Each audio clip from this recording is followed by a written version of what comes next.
রাজনীতিতে প্রতারণা, প্রতারণার রাজনীতি বিএনপিকে কোথায় নিয়ে ঠেকাবে? দর্শক আসসালামু আলাইকুম। আপনাদের সাথে আমি আতিক রহমান পূর্ণিয়া এবং আপনাদের সবার প্রিয় আলোচক এবং রাজনৈতিক বিশ্লেষক, রাজনৈতিক ব্যক্তিত্ব মেজর অবসরপ্রাপ্ত আখতারুজ্জামান রঞ্জন আমাদের সঙ্গে আজকের অতিথি হিসেবে আবারও যোগ দিয়েছেন, আমাদের নিয়মিত আলোচক। সবাইকে শুভ সন্ধ্যা জানিয়ে অনুষ্ঠান শুরু করছি। একটা ভাই, হেডলাইন আমরা এখানে গেলেও দেখেন গত জুন মাস থেকে 13 তারিখে ডক্টর ইউনূসের সঙ্গে তারেক রহমান সাহেবের বৈঠক হলো। এখন শুধু মুখ ফুটে বলছে না, কিন্তু সবাই বুঝে গেছে ওপেন সিক্রেট যে সেই বৈঠকে যে তারা একান্তে 40 মিনিট বা 1 ঘন্টা কথা বলেছিলেন, তার অনেক কথাই তিনি রাখেননি। তিনি গতকালকে বলেছেন এমন তো হওয়ার কথা ছিল না। আরো একটা খুব সিগনিফিকেন্ট কথা উচ্চারণ করেছেন, তিনি বলেছেন যে আমাদের নিঃশর্ত আত্মসমর্পণের পথে যেতে হতে পারে। কি মিন করছেন তারেক রহমান? নিশ্চয়ই বিশ্লেষণের দাবি রাখে। এবং জুলাই সনদ নিয়ে দেখেন একটা দুইটা ঘটনা না, ধরেন যদি মনে করে নেই যে গণভোটের তারিখ নিয়ে বিতর্ক শেষ হয়ে গেছে, গণভোটের প্রশ্ন কি হবে, তারপর এটা কিভাবে বাস্তবায়ন হবে। এরা বলছে ডক্টর ইউনূসের এই প্রজ্ঞাপন জারি করতে হবে। সংবিধান বিশেষজ্ঞ আইনজ্ঞরা বলছেন যে এটা বৈধ না, ডক্টর ইউনূস এটা রাখেন না, এই অধিকার রাখেন না। সার্বিক দিক কোন দিকে যাচ্ছে? বিএনপি, আপনার সাবেক দল, আজকে মনোনয়ন ঘোষণা করেছে 232টা আসনে। সবকিছু মিলে আপনার বিশ্লেষণ প্রত্যাশা করছি মেজর আখতারুজ্জামান। তোমার চাচা পাইছে তো? চাচা পাইছে? পাইছে পাইছে পাইছে আপনার আপনার তো দেশি মানুষ, আপনার জেলায় অবশ্যই ওখানে আমি আমার যেটুকু বিশ্লেষণ আমি দর্শকদের উদ্দেশ্যে বলতাম যে ওই এলাকায় ওনার বাইরে তো আসলে ওইভাবে ক্যান্ডিডেট নাই। আর উনি সত্যিকার অর্থে তো বিএনপির জন্য ত্যাগ স্বীকার করছেন। বিএনপি ক্রাইসিস সময়টায় ওইখানে জেলার দায়িত্বে ছিলেন, হাল ধরছেন, জেল খাটছেন। তারপর অ্যাডভোকেট আব্দুল হামিদের মতন একজন প্রভাবশালী মানুষের এগেনস্টে থেকে বিএনপি করছেন। আর ওনার এবার বহিষ্কার আদেশ, স্থগিতাদেশ যেটা ছিল, এটার পরে যে প্রতিক্রিয়া দেখা গেছে, ওনার সম্মেলনে উনি যান নাই, কিন্তু পুরো সম্মেলন জুড়ে ওনার ফেস্টুন, ব্যানার, পোস্টার ছিল। তার এলাকায় তিনি দলে না থাকলেও তার পক্ষে যেসব মিছিল মিটিং হয়েছে ওগুলা খুবই চোখে পড়ার মতো। তো নিশ্চয়ই দল এগুলো বিবেচনা করেছে। আক্তার ভাই, আমরা যে বিষয়গুলো বলছিলাম আপনার বিশ্লেষণ প্রত্যাশা করি। আসসালামু আলাইকুম পূর্ণিয়া, অনেক ধন্যবাদ আমাকে আজকে আবার অনুষ্ঠানে ডাকার জন্য। প্রথমে সালাম জানাই, আসসালামু আলাইকুম। তোমার মাধ্যমে দর্শক শ্রোতাদেরকেও সালাম জানাই, আসসালামু আলাইকুম। যে যেখানে আছেন ভালো থাকবেন, সুখে থাকবেন, শান্তিতে থাকবেন। আবারও বলছি নিরাপদ। তোমার যে আজকে বিষয় রাজনীতিতে প্রতারণার রাজনীতি বিএনপি কোথায় নিয়ে ঠেকাবে, এটি কোনো রাজনৈতিক হেডিং হলো না। রাজনীতি কোনো প্রতারণা বলে কিছু নাই, রাজনীতি হলো কৌশল। এখানে প্রতারণা বলে কোনো জিনিস, এটা তো প্রেম না যে আমি ভোলায় বলায় কাউকে নিয়ে গেলাম, ভোলায় বলে নিয়ে। রাজনীতি প্রতারণা শব্দটা কেন আসবে? রাজনীতি কৌশল, যে যার কৌশল নিয়ে আগে যেতে পারে, কৌশলের মারপেশ। রাজনীতিটা হলো কৌশলের খেলা, এখানে ফুটবল খেলা না, এখানে শারীরিক কিছু খেলা নাই, এটা ক্রিকেট না, কসরত নাই যে ভালো বোলিং করলাম ভালো ব্যাটিং করলাম সেটা। এখানে রাজনীতিতে পুরা জিনিসটাই কৌশল, কে কি কৌশল গ্রহণ করেছে, কি কৌশলে আগাচ্ছে, সে কৌশলেই তাকে সিদ্ধান্ত দিবে, কৌশলেই তাকে তার লক্ষ্যে পৌঁছায় দেবে। কাজে এখানে প্রতারণা শব্দটি খুবই অপ্রাসঙ্গিক, রাজনীতিতে এই ধরনের কথা আনা উচিত না। রাজনীতিতে প্রতারণা নিয়ে কথা হইতে পারে না, রাজনীতি কেউ প্রতারিত হয় না। কাজেই আমি বিনয়ের সঙ্গে বলবো যে বিষয়টির সঙ্গে আমি অত্যন্ত দ্বিমত পোষণ করছি এবং আমি আলোচনা করতে চাচ্ছি না। তুমি যে কথাটা বললা যে হ্যাঁ আজকে যে রাজনৈতিক কৌশল, যেটা কৌশল অনুযায়ী আমি এখন পর্যন্ত যেটা মনে করি, আমার যেটা মনে হয়েছে যে বিএনপি তার রাজনীতির সঠিক পথে এগোচ্ছে। বিএনপির সামনে একটাই লক্ষ্য এখন, সেটা হচ্ছে যে কোনোভাবেই মানে জনগণকে নির্বাচনের কাছে নিয়ে যাওয়া, দেশটাকে নির্বাচনের কাছে নিয়ে যাওয়া। কারণ নির্বাচনের রাজনীতি যদি বাংলাদেশে শুরু হয় তাহলে সকল ধরনের ষড়যন্ত্র দূর হয়ে যাবে। সাধারণত নির্বাচন না থাকলে ষড়যন্ত্র হয়। কাজে বিএনপি যেভাবেই হোক যে কৌশলটা নিয়েছে, আমি এই কৌশলের সঙ্গে শতভাগ একমত। এটার যে কোনো কৌশল অবলম্বন করতে হলে কখনো আগানো যায়, কখনো পিছানো যায়, কখনো ডানে বায়ে মোড় নিতে হয়। এটা নিয়ে হতাশ হওয়ার কিছু নেই। রাজনীতিতে অনেক কথা বলতে হয়, যে কথার জন্য জনগণের সহানুভূতি অর্জন করা যায়, জনগণের চাপ সৃষ্টি করা যায়, জনগণকে সচেতন করা যায়। তারেক রহমান সাহেব যে কথাগুলো বলেছেন, সেইগুলো কথাগুলোর একমাত্র লক্ষ্য হলো জনগণের কাছে তথ্য পৌঁছে দেওয়া, জনগণকে জানিয়ে দেওয়া যে অন্তর্মহলে কি ঘটতেছে বা রাজনৈতিক আলাপ আলোচনা কি হচ্ছে, এবং সেটা তারেক রহমান সাহেবের অনুকূলে না প্রতিকূলে এটা জনগণ বা তথা দলীয় নেতা কর্মীদেরকে জানিয়ে দেওয়া। যেহেতু উনি জনসভা করতে পারছেন না, যেহেতু উনি এখানে জনগণকে ডেকে রাজনীতি করতে পারছেন না, রাজনীতির মূল বক্তব্য হলো জনসভা। যে দেশে জনসভাই করা যায় না, যে দেশে জনসভা হয় না, সেখানে প্রাসাদ ষড়যন্ত্র হবে। আমাদের বাংলাদেশে চলতেছে প্রাসাদ ষড়যন্ত্র। এখানে প্রাসাদে বসে বসে যে যেই গুলি মানে কি বলে চাল চালছে সেটাই হচ্ছে। এখানে রাজনৈতিক কৌশল বলে কিছু নাই। কাজে কৌশল অনুযায়ী আমি মনে করি বিএনপি তার সঠিক পথে আগাচ্ছে, তার লক্ষ্যটা নির্বাচনটাকে বাংলাদেশের নির্বাচনের দিকে নিয়ে যাওয়া। আমি আদায় করে কথা বলবো না, বলবো যে এই বিপ্লবোত্তর সরকারকে বিপ্লবের পথে হাঁটতে না দিয়ে, একটা বিপ্লবী সরকার গঠন করতে না দিয়ে উনি যে কৌশলে অবলম্বন করেছেন, ডক্টর ইউনূসকে যে পথটা উনি দিয়ে দিয়েছেন এবং সাংবিধানিক পথে যে ওনাকে আগাতে ওনাকে নিয়ে গেছেন, এটাই ছিল বিএনপির প্রাথমিক সাফল্য বিপ্লবের পরপরই। বিপ্লবের ওই সময় যদি ডক্টর ইউনূস নিজেকে বিপ্লবী হিসেবে ঘোষণা করে দিতেন, নিজেকে যদি এই দেশের সুপ্রিম কমান্ড বা সুপ্রিম অথরিটি ডিক্লেয়ার করে দিতেন, তৎকালীন 8ই আগস্ট 2024 সনে মানা করার, বাধা দেওয়ার কেউ ছিল না। না পারতো বিএনপি, না পারতো সেনাবাহিনী।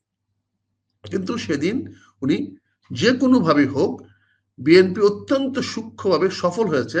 সেনাবাহিনীকেও ট্যাকেল করতে পেরেছে, সেনাবাহিনীকেও তার অনুগত করতে পেরেছে, এবং সেখানে মির্জা ফখরুল ইসলাম যে মুভমেন্ট গুলা করেছে, সেই মুভমেন্ট গুলা খুবই আজকের দিনে আপনি একটু খেয়াল করে দেখেন, উনি খুব তৎপর ছিলেন এবং উনি সকল রাজনৈতিক দলগুলাকে তড়িৎ সবাইকে একসঙ্গে নিয়ে এসে একটা সাংবিধানিক সরকারের দিকে নিয়ে গেছেন।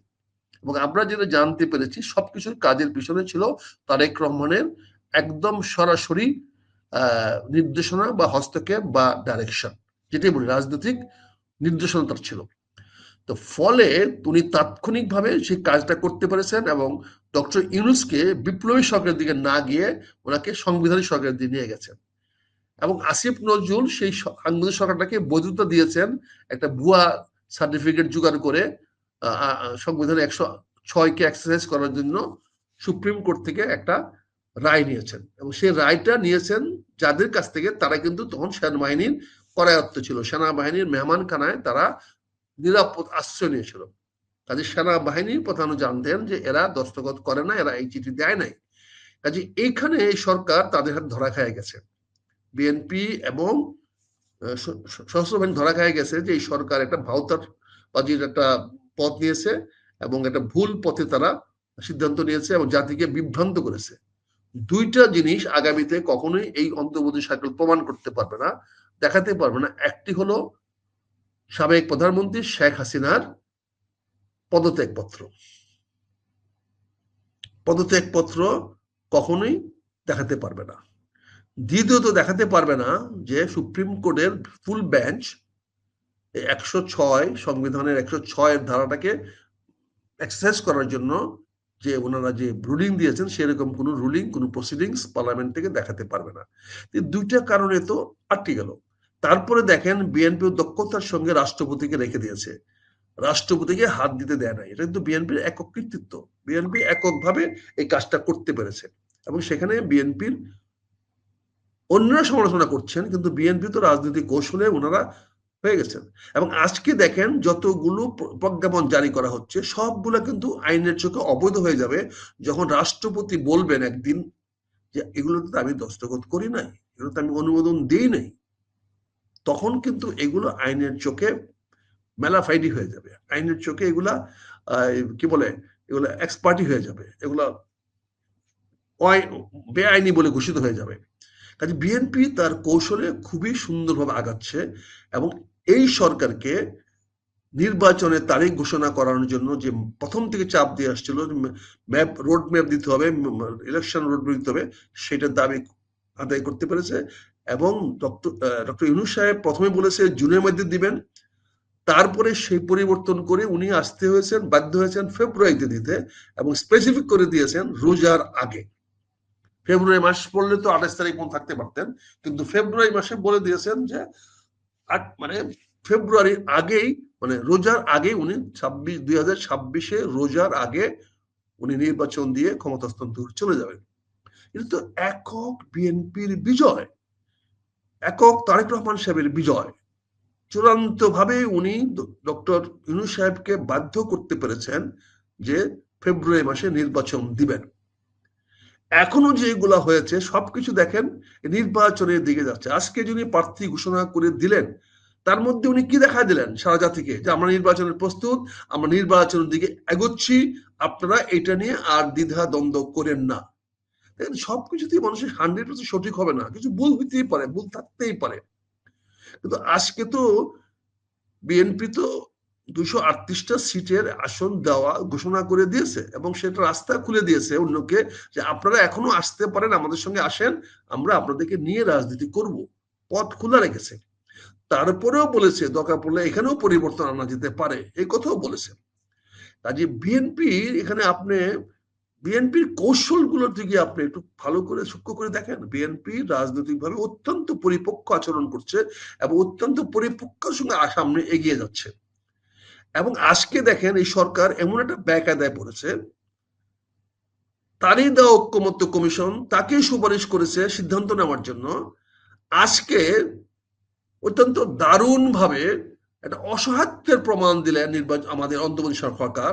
ওনারা খুব ঘোষণা করে বললেন যে আমরা রাজনৈতিক দলগুলোকে দায়িত্ব দিলাম যে আপনারা সবাই মিলে আইসা আমাদেরকে বলেন কবে করতে হবে। যেন ভাবখানা রাজনৈতিক দলগুলা ওনার স্কুলের ছাত্র, ওনার স্কুলের ছাত্র রাজনৈতিক দলগুলা, তাদেরকে উনি বলে দিলেন 7 দিনের মধ্যে আপনারা এক হইয়া আমাদের সামনে কানে ধরে এসে দাঁড়ান, আমরা তারপরে যা বলবো সেটা শুনবেন। অদ্ভুত রাজনৈতিক পরিভাষায় এরকম কোন বক্তব্য পৃথিবীতে কেউ দিয়েছে কিনা আমি জানি না। সরকার রাজনীতিবিদদের বলে দিবে আপনারা এই বিষয়ে ঐক্যমত্য হয়ে আসেন, নাহলে কিন্তু আপনাদের কপালে দুঃখ আছে। আপনি ভাষা দেখছেন আসিফ নজরুল কিভাবে বলেছেন, কেমন জোর দিয়েছেন 7 দিনের মধ্যে। আরে বাপরে বাপ, কি আমার ক্ষমতাশালী সরকার! উনি বিরোধী রাজনৈতিক দলগুলোকে নির্দেশ দিয়েছেন 7 দিনের মধ্যেই তাদের একটা ঐক্যমত বক্তব্য দিতে হবে, না হলে উনি যে কোনো সিদ্ধান্তে নেবেন। তো ওনাকে যদি আজকে বুড়া আঙ্গুল দেখায় কেউ বলে, যে এরকম যে আঙ্গুলটা দেখায় বলে যে ওকে 7 দিন কেন, আমরা আসলাম না, যা তুমি এটা কি করবি কর, তোমার সামনে কি বিকল্প আছে? আপনি যে আজকে ঘোষণা দিলেন যে 7 দিনের মধ্যে যদি তারা এক হয়ে না আসে, তাহলে আপনি সিদ্ধান্ত দিয়ে দেবেন। তার মানে তো আপনি বলে দিলেন 3টি রাজনৈতিক দল ঐক্যমতে আসতে পারবেন না, চ্যালেঞ্জ ছুড়ে দিয়েছেন তাদের উপরে। এবং আপনার এই চ্যালেঞ্জের জবাবটা বিএনপি কি দিয়ে দিল? বিএনপি তাদের কোন রকম পূর্ব ঘোষণা ছাড়াই স্থায়ী কমিটি মিটিং ডেকে কোন রকম পূর্ব ঘোষণা, পূর্ব প্রস্তুতি বা পূর্ব কাউকে না জানা দিয়ে সাধারণত নির্বাচনের প্রার্থীদের তালিকা প্রকাশ করা হয় সব নেতা কর্মীদের সামনে নিয়ে আইসা, ডাইকে নিয়ে আইসা বা একটা প্রেসে একটা দিয়ে। আর তিনি আজকে ঘোষণা করে দিলেন যে নির্বাচনের তারিখ হয় নাই, এখনো শিডিউল ঘোষণা হয় নাই, কিন্তু বিএনপি তার প্রার্থীদের ফরমাল তালিকা ঘোষণা করে দিলেন। তার মধ্যে বিএনপি কি দেখা দিলেন? বিএনপি তো দৃঢ়তার সঙ্গে দেখা দিলেন তার কৌশল কাজ করতেছে এবং জানিয়ে দিলেন যে আমরা আপনার 7 দিনের পরে আপনি কি নির্দেশ দেন আমরা সেই জন্য অপেক্ষা করে আছি। এখানে জামাত, বিএনপি, এনসিপি একসঙ্গে বসার কোনো সুযোগ নাই। আগামী 7 দিনে তারা বসবে কিনা আমি জানি না, এতটুকু দেউলিয়া মনে রাজনীতিবিদরা হয় নাই যে অন্তর্বর্তী সরকারের এই কথার কারণে ওনারা দৌড়ে সবাটা ডাকবে কে? এই 3টি বা 5টি বা এই 32টি দল যে একসঙ্গে বসবে, এদেরকে ডাকবেটাকে? তাদের এই মিটিং এর ভেন্যুটা কে তৈরি করবে? কোন জায়গায় বসবে? কে কার ডাকে কে আসবে? কার গোয়ালে কে ধোয়া দিবে? এই যে অন্তর্বর্তীকালীন সরকার, রাজনৈতিক সরকার না হলে যেটা হয়, তারা মনে করছে এনজিও, তারা এনজিওর ঘোষণা দিয়ে দিলেন। এখানে আপনি একটা জিনিস দেখেন, তুলসী গাবার্ড আপনি কি বলেছেন আরবে গিয়া, যে আমরা রিজিম চেঞ্জের নামে অতীতে যে বিনিয়োগগুলা করা হয়েছে এগুলা ভুল বিনিয়োগ হয়েছে, কাজে এইরকম বিনিয়োগ আমরা করব না, আর আমরা কোনো রাষ্ট্রের রিজিম চেঞ্জে আমরা কোনো প্রকার হস্তক্ষেপ করব না। তার মানে এই যে এনজিও গুলার যে ফান্ড আসতো, এই যে চেঞ্জ রিজিমের জন্য যে ফান্ড গুলা পেতো, এগুলো তো কোনো রাজনৈতিক দল পাইতো না, এগুলো পাইতো এনজিওরা। এনজিওরা সে টাকাগুলা বিভিন্নভাবে ব্যয় করে একটা সরকারের বিরুদ্ধে দাঁড় করে দিত। যে আপনারা দেখেছেন কদিন আগে আমাদের দেশে এই বিপ্লবের পরেও অমুক গ্রুপ আন্দোলন নামে যায়, অমুক গ্রুপ আন্দোলন নামে আসে, অমুক আসিয়া যাদের কোনো রাজনৈতিক পরিচয় নাই তারা সংঘবদ্ধ হয় কেমনে? তারা সংঘবদ্ধ কে করে? এই এনজিওরা করেছে। এখন থেকে তো আমেরিকানরা আর এই সমর্থন দিতে পারবে না। এবং কে বলেছেন? তুলসী গাবার্ট কে? যে সিআইএ, এফবিআই সবকিছু মিলে সকল ইন্টেলিজেন্সের হেড, যে সারা বিশ্বে নিরাপত্তার ব্যাপারে মার্কিন যুক্তরাষ্ট্রের প্রেসিডেন্টকে সরাসরি অ্যাডভাইস করে থাকে। তিনি পরিষ্কার বক্তব্য বলে দিয়েছেন। তারপরে যে বাংলাদেশে যে রাষ্ট্রদূত নির্বাচিত হয়েছেন তাকেও বলে দেওয়া হয়েছে কি করতে হবে। তারপরেও যে বাংলাদেশে যে বাংলাদেশ নিয়ে যে ভারত বাংলাদেশ নিয়ে দেখে এই যে পল কাপুর, সেও তো দেখেন কত সফলভাবে সে মার্কিন যুক্তরাষ্ট্রের সঙ্গে ভারতের 10 বছর সামরিক কাঠামো চুক্তি করে দিয়েছে। তার মানে এখন ভারত মার্কিন যুক্তরাষ্ট্রের বন্ধু। তাহলে আপনি এখন কার বন্ধু হবেন? অন্তর্বর্তী সরকার, বাংলাদেশের সরকার এখন কি মার্কিন যুক্তরাষ্ট্রের বন্ধু নাকি ভারতের বন্ধু? আপনি কোন দিকে যাবেন? যদি আপনি মার্কিন যুক্তরাষ্ট্রের বন্ধু না হইতে পারেন তাহলে সারা বিশ্বে আপনার দাম নাই। এখন আপনি যেখানে যাবেন এখন ধাক্কা খাবেন, অপমানিত হবেন। কারণ বড় বন্ধু বলে ক্লেম করছেন, বড় বন্ধু যখন বলবে না তুমি আমার বন্ধু না, তখন তো অন্যরা ব্যবহার খারাপ করবে। আর এখন যে ভারতের সঙ্গে যদি আপনি আবার এখন বন্ধুত্ব করতে যান তাহলে বাংলাদেশে খবর আছে আপনাকে তো পিকে আমার গুরুদেব ছাড়বে না, আপনাকে তো ইলিয়াস ছাড়বে না যদি আপনার ভারতের সঙ্গে বন্ধুত্ব করতে চান। ইলিয়াস এটা প্রকাশ্য ঘোষণা যাবে, আমি তার পাতলুন খুঁড়ে ছাড়বো, আমি তাকে দেখে ছাড়বো। তা আপনি তো ভারতের সঙ্গে যেতে পারবেন না। কনক স্যার একই কথা। কাজে ভট্টাচার্যরা এরা মিলে যা করতেছে তার মধ্যে আপনি ওদিকে যেতে পারবেন না। তাহলে আপনার কি হলো? আজকে কিন্তু মার্কিন যুক্তরাষ্ট্র এবং ভারত ঘোষণা দিয়ে বন্ধু হয়ে গেছে। ঘোষণা দিয়ে, অর্থাৎ তারা 10 বছরের জন্য ডিফেন্স স্ট্রাকচার অর্থাৎ প্রতিরক্ষা অবকাঠামো চুক্তি তারা করেছে, যার মাধ্যমে তারা এই এলাকায় তারা ডিফেন্স কাঠামো গড়ে তুলবে। এবং সেখানে বাংলাদেশ চ্যাপ্টার একটা লেখা আছে, তারা বাংলাদেশ সম্বন্ধে কি মনোভাব সেটা লিখেছে, বাংলাদেশকে কি করতে হবে, কিভাবে করতে হবে, এবং সেখানে গণতন্ত্র বাংলাদেশে আনতে ইনডাইরেক্ট বক্তব্য তারা দিয়েছে। তার মানে মার্কিন যুক্তরাষ্ট্র এবং ভারতও চায় আগামী ফেব্রুয়ারি মাসের মধ্যে বা যত তাড়াতাড়ি সম্ভব একটি নির্বাচন হোক। তার মানে এখানে সবকিছুই আমি মনে করি যে বিএনপি অত্যন্ত কৌশলে খেলছেন এবং সে কৌশল দিকে আগাচ্ছেন। এখন এই 7 দিন অপেক্ষা করতে হবে। 7 দিন অপেক্ষা না করে বিএনপি যে কাজটা করলো, এখানে 238 জন প্রার্থী দিয়ে 238টি এলাকাকে গরম করে দিল। এখন জামাতে ইসলাম যে খালি মাঠটা পেয়েছিল, তারা একা যে বিভিন্ন মাঠে তাদের নিজস্ব প্রচার চালাচ্ছিল, এটা চ্যালেঞ্জের মুখে পড়ে গেল।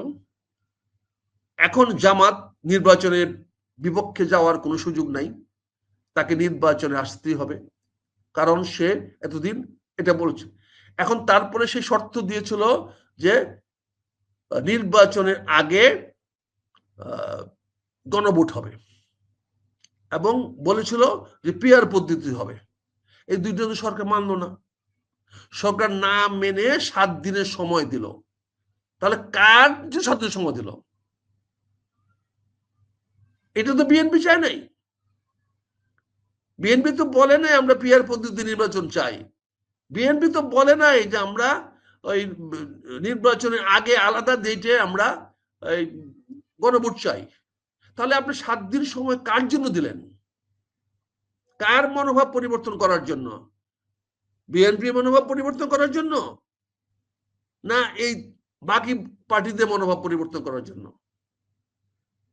বাকি পার্টি যদি মনোভাব পরিবর্তন করে তাহলে পরিবর্তন করতে হবে, নির্বাচনের তারিখ পিছাইতে হবে বা বদলাইতে হবে, অথবা নির্বাচনের তারিখ থেকে গণভোটটা সরায় নিয়ে আসতে হবে।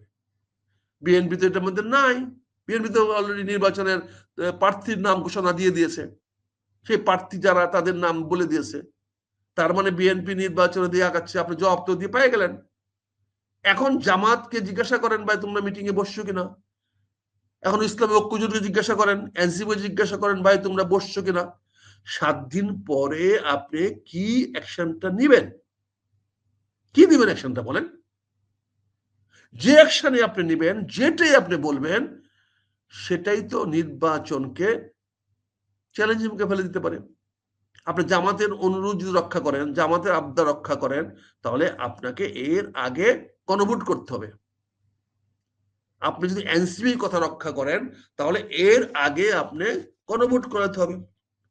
তা আপনি বিএনপি যদি রাজি না হয় এর আগে গণভোটে, বিএনপি যদি রাজি না হয় যে নির্বাচনে গণভোট করেন, তাহলে আপনার হেডম আছে নির্বাচন গণভোট করাবেন। তার মানে বিএনপির কৌশলের কাছে আপনি এখন ধরা খেয়ে গেলেন, জামাতও ধরা খেয়ে গেল এবং এনসিপি ধরা খেয়ে গেল। বিএনপি তার সিদ্ধান্তে কৌশলগতভাবে বিএনপি আগায় গেল। এখন সরকারকে 7 দিন পরে ঘোষণা দিতে হবে যে কি হবে। কাজে আমি জানি না কি ঘোষণা দিবেন, তবে এই 7টা দিন সরকার নষ্ট করলো। 7টা দিন অযথা সরকার জনগণের মধ্যে রাখলো, যেটা সরকার নিজেকেই অদায়িত্বশীল বা জনগণের প্রতি তার দায়িত্বহীনতা পরিচয় দিল। আর আপনার তো কোনো রাইট নাই। আপনি যেটা করতে পারতেন সেটা ইমিডিয়েটলি ইমার্জেন্সি মিটিং ডাকতে পারতেন সকল রাজনৈতিক দলকে নিয়ে, দলগুলো ডাক দিয়ে নিয়ে বলতে পারতেন যে আপনারা যে অচলাবস্থা সৃষ্টি হয়েছে, মানে আমাকে তো সিদ্ধান্ত দিতে হবে, আসেন চা খাই, আমরা কাপ চা খায়া, এক কাপ চা খেয়ে আমরা আসেন এটা কথা বলি, এটাকে সিদ্ধান্তে আমরা আসি।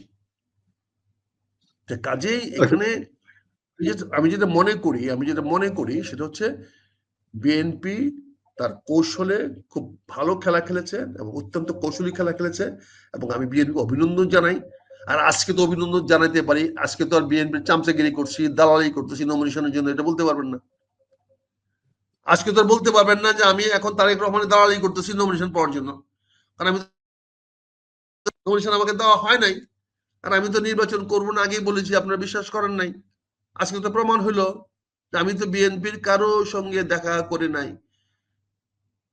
আপনি আগস্ট মাসের 2024-এর 5 আগস্ট থেকে আজ পর্যন্ত আমি বিএনপির অফিসে যাই নাই, বিএনপির চেয়ারম্যান পার্সন অফিসে যাই নাই, বিএনপির কোন নেতা, পাতি নেতা, হাফ নেতা, স্কয়ার নেতা, ছোট্ট নেতা কারোর সঙ্গে দেখা করি নাই, কারোর সঙ্গে যোগাযোগ করি নাই, কারোর কাছে যাই নাই।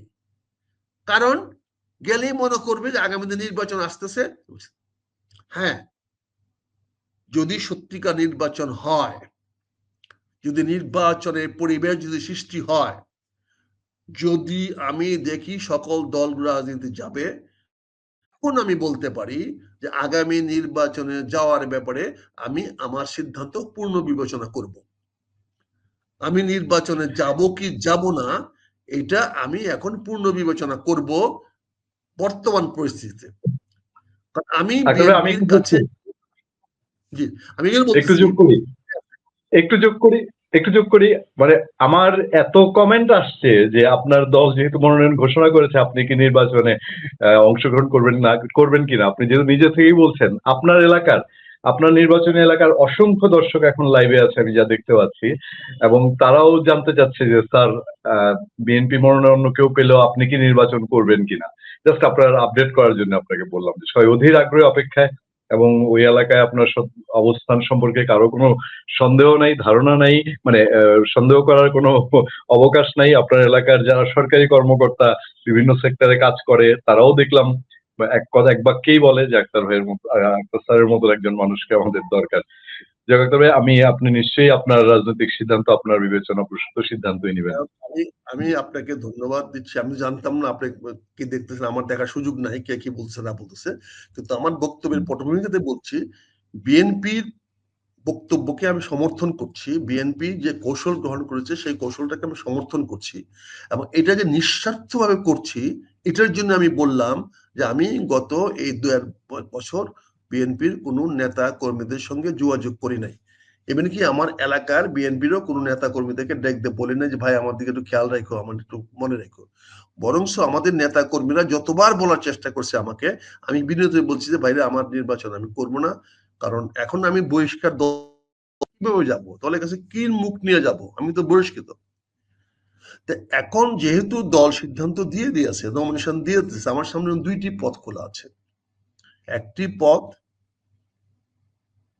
আমরা নির্বাচনের ওই পক্ষে গিয়ে কাজ করা, অথবা বিরোধিতা করা। বিরোধিতা করা তো কখনোই সম্ভব হবে না।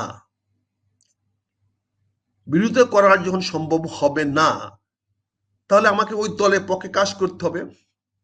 কিন্তু আমার একটা হ্যাডম আছে।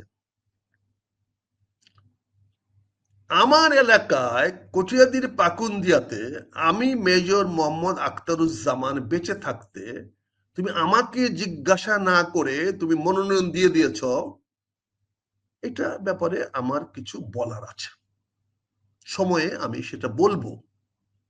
অতীতে দশমাতা খালেদা জিয়া আমি আরো আগেও দুইবার নির্বাচন করি নাই। আমি 15ই ফেব্রুয়ারি যে নির্বাচন হয়েছিল ভোটারবিহীন নির্বাচন, সেই নির্বাচন আমি করি নাই। কিন্তু দেশমাতা খালেদা জিয়া তখন আমি জিজ্ঞাসা করি তুমি না করলে কাকে দিব, আমি তখন বলেছিলাম আমার সভাপতি হাবিবুর রহমান দয়াল, তাকে দেন। তারপরে যখন আমি 2008 সনে আমি বলছি নির্বাচন করব না, কারণ আমি তখন বলছিলাম যে আপনি নির্বাচনে যাওয়াটা ভুল সিদ্ধান্ত হচ্ছে, কারণ সেনাবাহিনী আপনাকে দিয়ে শেখ হাসিনাকে জয়ী করার জন্য যে ছক পেতেছে সেই ছকে আপনি পড়ে গেছেন, কাজে আমি নির্বাচন করব না। 2006 সনে আমি নির্বাচন করি নাই, তখনও তিনি আমাকে বলছেন তাহলে তুমি কাকে নির্বাচন দেবা। আমি তখন এই পাকুন্দা ইদ্রিস আলী ভূঁইয়াকে দিয়েছিলাম। সবচেয়ে মজার কথা হলো ইদ্রিস আলী ভূঁইয়া বলতো যে উনি খুব ম্যাডাম তাহলে খুব বলে, খুব চিনে। যেদিন সকল প্রার্থীদের কিশোরগঞ্জ জেলার প্রার্থীদেরকে ম্যাডামের সামনে নিয়ে গেছে, তখন ম্যাডাম আমাকে বলতেছে এই তুমি প্রার্থী দিলা কই, চিনলেন না আমারে। তাই আমি বলি এই যে ম্যাডাম আপনি কোনায় দাঁড়াইছে আপনার পাশে ইদ্রিস আলী, ও তুমি ইদ্রিস। আমি দিয়েছি, কিন্তু এইবার আমি বিনয়ের সঙ্গে বলছি জনাব তারেক রহমান সাহেবকে, বিনয়ের সঙ্গে বলছি বিএনপি নেতা কর্মীদেরকে, ভাই আপনারা যেমন বাংলাদেশের বড় বড় নেতা, যে কারণে যে প্রয়োজনে যে যোগ্যতা যার বলে আপনারা বাংলাদেশের নেতা, আমি মেজর মোহাম্মদ অবু আখতারুজ্জামান ঠিক একই মানদণ্ডে, আমি ছোট্ট একটা থানা গ্রাম গছিয়াটার নেতা।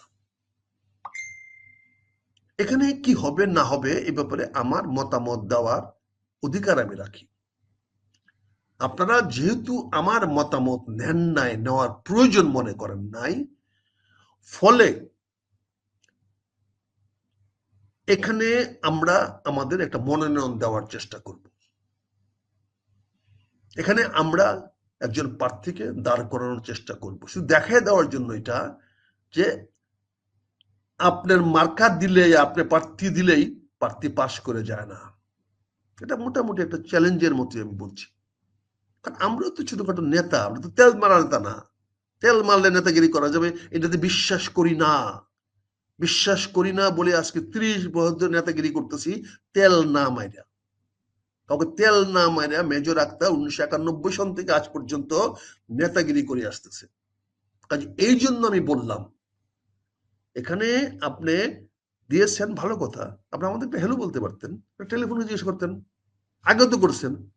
কিশোরগঞ্জ জেলার ভৈরব জেলা তারেক রহমান সাহেব আমাকে ফোন করে জিজ্ঞাসা করছেন মেয়রের নির্বাচনে নমিনেশন দিব, কাকে দিব আঙ্কেল বলেন, আপনি বলেন কাকে দিব।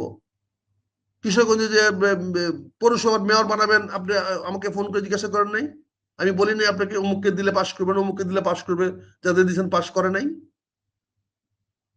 তো বলেন অতীতে বলেন আমার কটিয়ে দিলে কাকে নিবেন মেয়র, আপনি আমার জিজ্ঞাসা করেন নাই। আমি কি বলিনি আপনি কাকে দিতে হবে, আমি কি আমার কোনো ব্যক্তিগত প্রার্থীকে বলেছিলাম যে অমুককে দেন, যারা পাশ করবে তাদের নাম বলেছিলাম। কিন্তু এবার আপনি আমাদের নাম দিলে আমরা তো ওই প্রার্থী দিতাম, আপনি এমন একটা প্রার্থী দিয়েছেন যে প্রার্থীকে পাশ করাতে পারবেন আপনি, কোন সুযোগ আছে এই প্রার্থীকে পাশ করানোর? তাহলে আপনাকে আসতে হবে, দেশমাতা খালেদা জিয়াকে এসে মাঠে নামতে হবে। আপনি তাহলে কিভাবে পাশ করাবেন, কোন যুক্তিতে পাশ করবেন? যে পিপির দায়িত্ব পালন করে দুর্নীতি করে,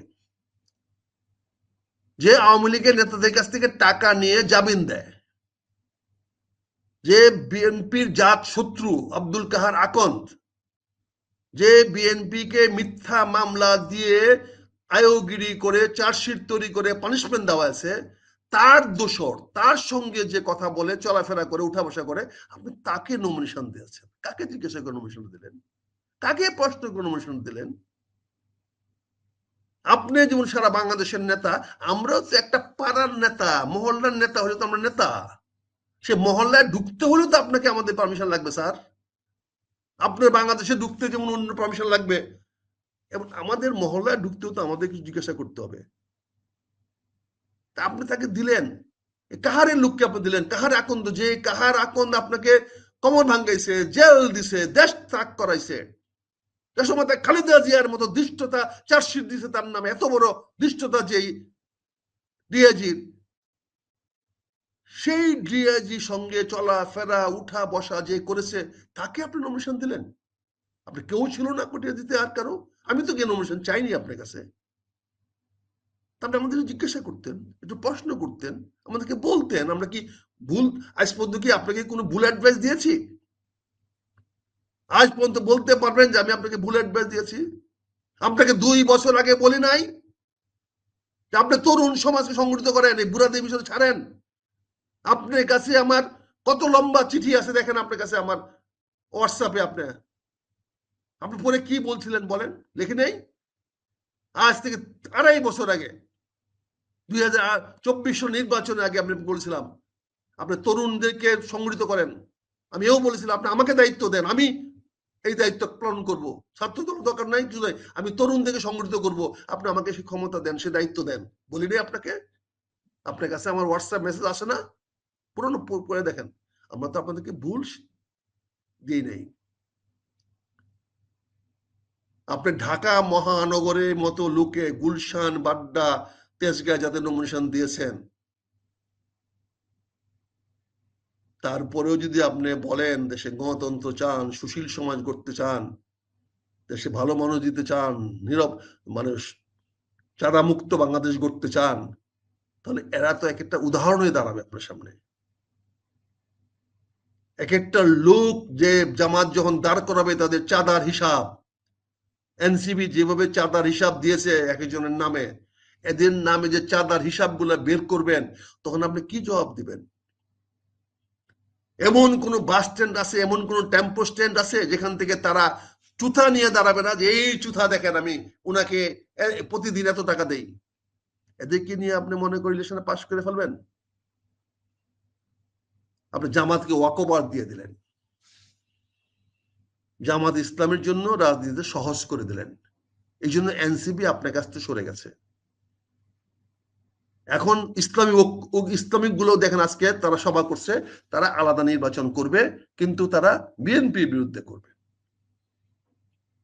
তারা জামাতের সঙ্গে করবে। তারপরে নমিনেশন লোকগুলোকে ভালো দিবেন আপনি। আপনি ঢাকা মহানগরের আসনগুলো এখন দেওয়া দরকার ছিল কি? আপনি ঢাকা মহানগরের 20টা আসন পরে দিতেন, আপনি সবগুলো মহানগরে আসন রেখে দিতেন, একটু কদিন পরে দিতেন। আপনি মহানগরে যে আসন কয়েকটা দিচ্ছেন ঢাকা মহানগরের আশপাশে, আমাদের এই ক্যান্টনমেন্টের আশেপাশে ডানে পাশে, বলেন এরা পক্ষে কি আর্মি ভোট দিবে? আর্মি লোকেরা যাবে এদের পক্ষে? বলেন আপনি কি মেসেজ দিলেন? হাসানুল মিলনকে এয়ারপোর্ট থেকে বাইরে করে দিল না, যেতে দিল না, তাকে নমিনেশনে বসে রয়েছে।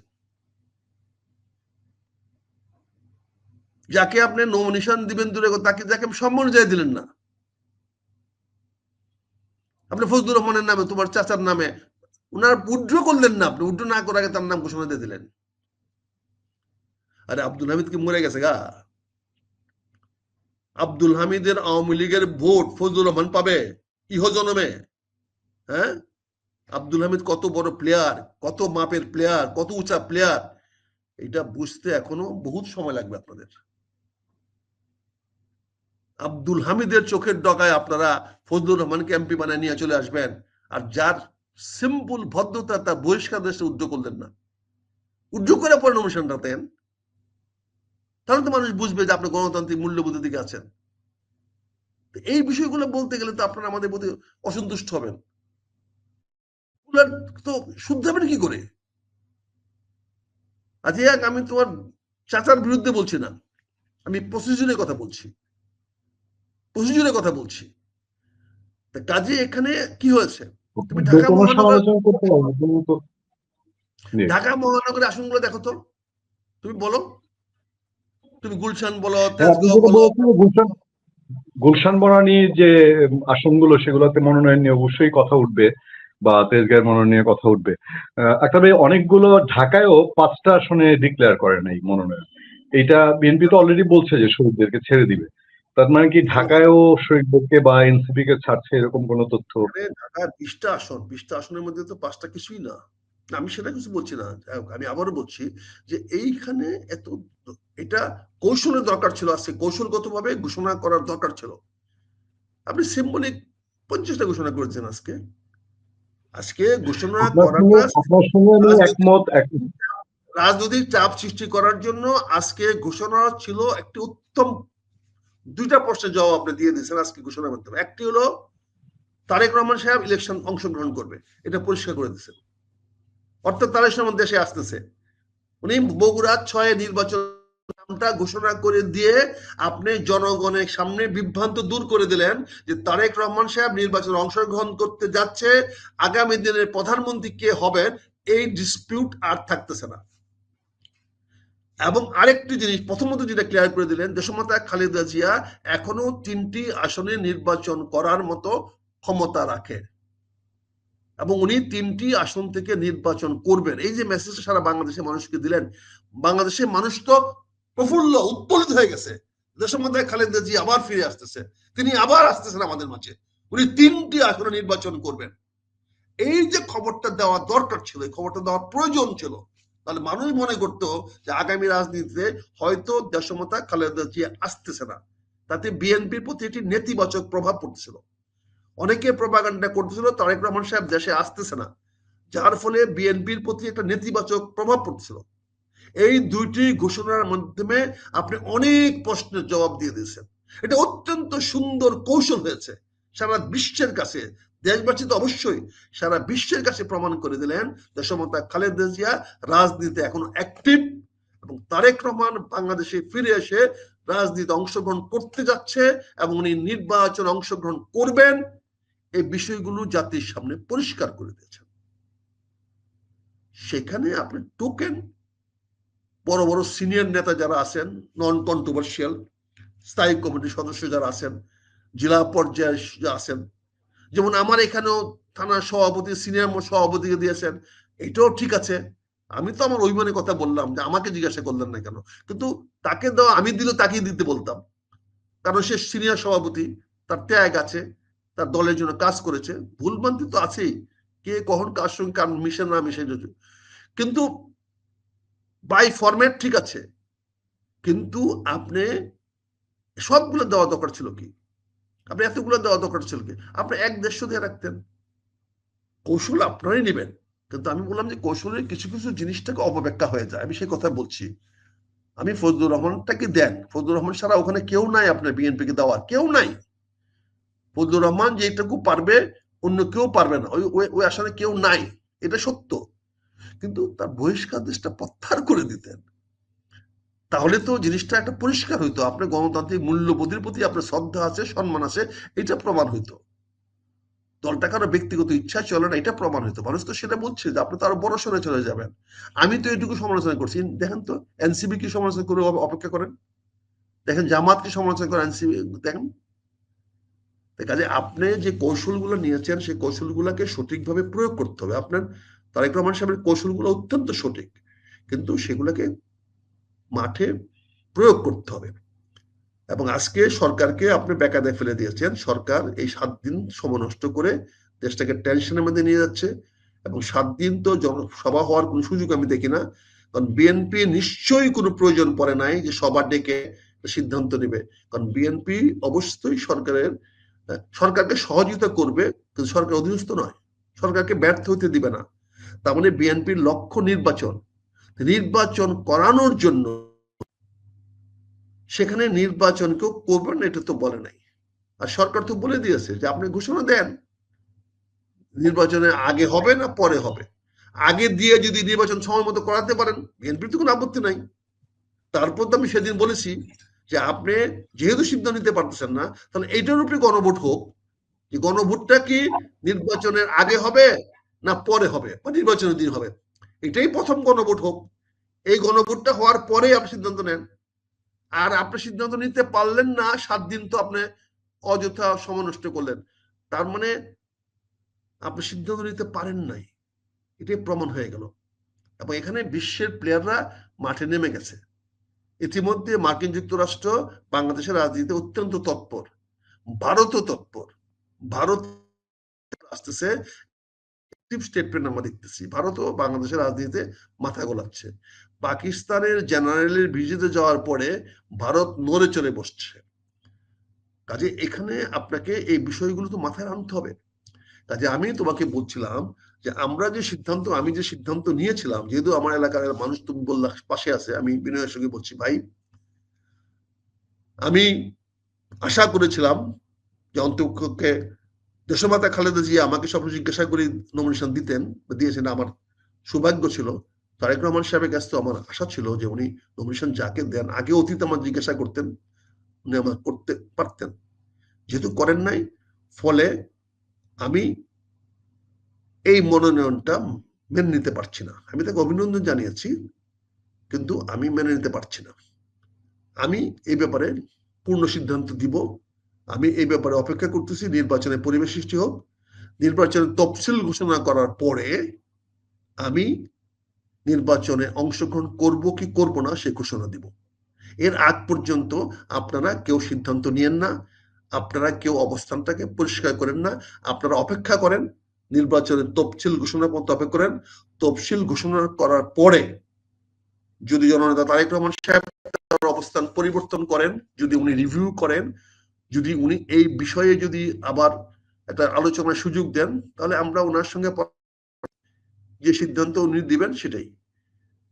আমার অভিমান একটু এটুকুই যে আমাকে যদি একটু শুরু করে, যদি আমার, যেহেতু আমি ওই এলাকায় থাকি, ওই এলাকায় আমাদের মানুষের সঙ্গে আমাদের সম্পর্ক আছে, মানুষের সুখে দুঃখে আমরা থাকার চেষ্টা করি, কাজে সেই জন্য ওই জনগণের প্রতিনিধিত্ব আমি করি।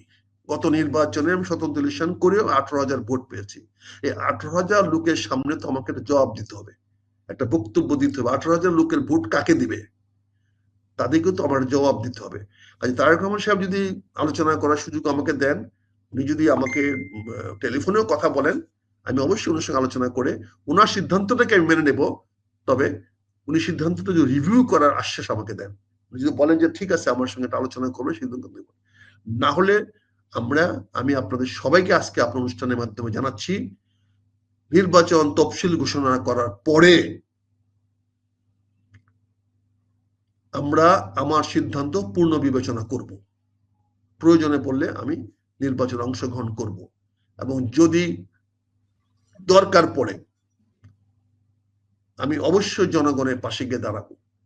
সেই জন্য জনগণ যদি আমাকে সেই সুযোগ দেয়, জনগণ যদি আমাকে সেভাবে পাশে ডাকে, জনগণ যদি আমাকে তাদের কাছে স্থান দেয়, তাহলে অবশ্যই আমি জনগণের কাছে আবার ফিরে যাব।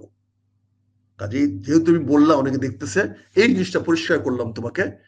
আর বিভিন্নভাবে আমাদের এখানে যেটা হচ্ছে বা যেটা হবে সেটা বললাম। তবে বিএনপি ঘাবড়ানোর কিছু নাই, বিএনপি সঠিক পথে আসতেছে। আমরা ছোটখাটো তো মান অভিমান করবোই, আমরা তো আমাদের ব্যক্তিগত মান অভিমান থাকবেই, ব্যক্তিগত পর্যায়ে তো আমরা অনেক কথাই বলবো, জাতিগত না। জাতীয়ভাবে বিএনপি যেভাবে আগাচ্ছে আমার পূর্ণ সমর্থন আছে।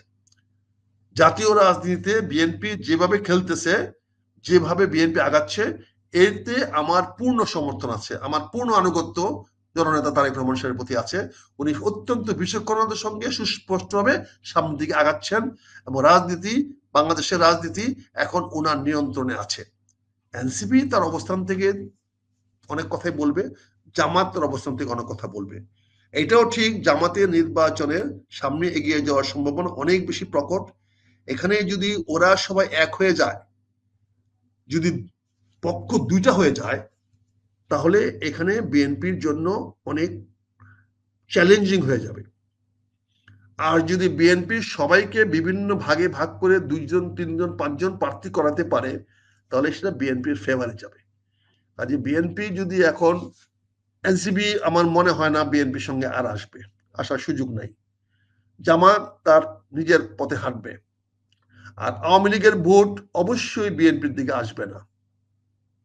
আওয়ামী লীগ যদি নির্বাচন করতে না দেওয়া হয়, আওয়ামী লীগের ভোট কোনো অবস্থাতেই বিএনপির দিকে আসবে না। কারণ দুইটাই। একটা হলো সকল মামলার বাদী হলো বিএনপির লোক। আওয়ামী লীগদের যত মামলা করা হয়েছে আওয়ামী লীগের লোকদের বিরুদ্ধে, সবগুলোর বাদী বিএনপি লোকেরা। দ্বিতীয়ত হলো যারাই দেশে নিরপেক্ষ, যারাই দেশে দুর্নীতিমুক্ত সমাজ গড়ার কথা বলবে, যারাই দেশে এই চাঁদাবাজ বন্ধ করার কথা বলবে, তাদের বক্তব্যগুলা যে কোনো ভাবে হোক বিএনপির বিপক্ষে চলে যাবে। বিএনপি যে প্রার্থীগুলা সিলেক্ট করেছেন, সেই প্রার্থীগুলার বেশিরভাগেরই এই অপবাদ নিজস্ব এলাকায় আছে, বেশিরভাগ। ফলে এটা জামাতকে ফেভার করবে। আর জামাতের তো অর্থের সমস্যা নাই, অর্থ তাদের আছে, তাদের কাছে বৈধ অর্থ আছে।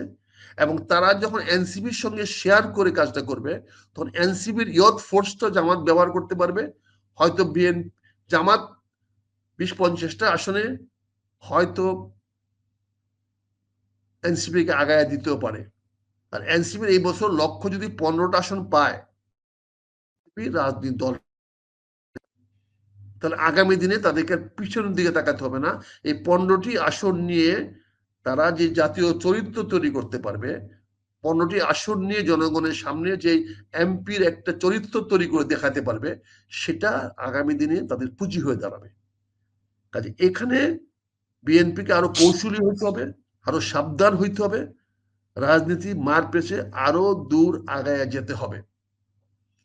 ওকে, কবে আমি জি আমি এখানেই শেষ করতে চাচ্ছি। আর একটা বলছি বিনয়ের সঙ্গে, যারা নমিনেশন পেলেন তাদের বেশিরভাগের প্রতি আমার অভিনন্দন থাকলো। বেশিরভাগ কথাটা বললাম এই জন্য যে অনেকেরকে আমি পছন্দ করি নাই, এই জন্য বললাম বেশিরভাগ লোকের প্রতি অভিনন্দন থাকলো। রাজনীতির সামনে এগিয়ে নিয়ে যেতে হবে, সামনে আগাতে হবে। আর যারা নমিনেশন পান নাই, আমি তো নমিনেশন চাই নাই, কাজে হতাশ হওয়ার কিছু নেই। আমরা যারা পান নাই তা হতাশ হয়েন না, দয়া করে দলের বিপক্ষে যায়েন না, অন্তত নমিনেশন পান নাই বলে বিপক্ষে যায়েন না। রাজনীতিতে দ্বিমত করলে যান, রাজনীতিতে কোনো ইস্যুতে যদি মনে করেন বিএনপি ভুল করেছে, সেই ইস্যুতে দ্বিমত করলে যান। কিন্তু নমিনেশন পান নাই বলে আপনারা এই স্বার্থপরের মতো এই ব্যবহার করেন না, দলের বিরুদ্ধে কেউ যায়েন না। এটা আমার বিনীত অনুরোধ থাকবে সকলের প্রতি। যারা নমিনেশন পান না, এবার পান না, আগামীতে পাবেন, দলের সঙ্গে থাকেন, দলের সঙ্গে কাজ করেন, দলকে জয়ী করার চেষ্টা করেন। মনে রাখেন, এবার যদি বিএনপি ক্ষমতায় যেতে না পারে, আমাদের অনেকেরই পিঠের চামড়া থাকবে না, অনেকেরই অস্তিত্ব নিয়ে টান দিবে। কাজে বি কেয়ারফুল, বি সাবধান, হুঁশিয়ার থাকেন, সাবধান থাকেন। কাজে দলকে সংঘবদ্ধ করেন। নতুন প্রজন্ম কিন্তু আমাদের দিকে আসতেছে না, নতুন প্রজন্ম কিন্তু আমাদের দিকে জয়েন করতেছে না। নতুন প্রজন্ম এখনো দিকভ্রান্ত, কোন দিকে চলে যায় ঠিক নাই। তাদেরকে ধরার চেষ্টা করেন। তাদেরকে ধরতে হলে চরিত্র ঠিক করতে হবে, তাদের সামনে উপমা তৈরি করতে হবে, তাদের সামনে ভালো কিছু তৈরি করতে হবে। তাদের দিয়ে চাঁদাবাজি করাইয়া নেতা হওয়ার দিন চলে গেছে।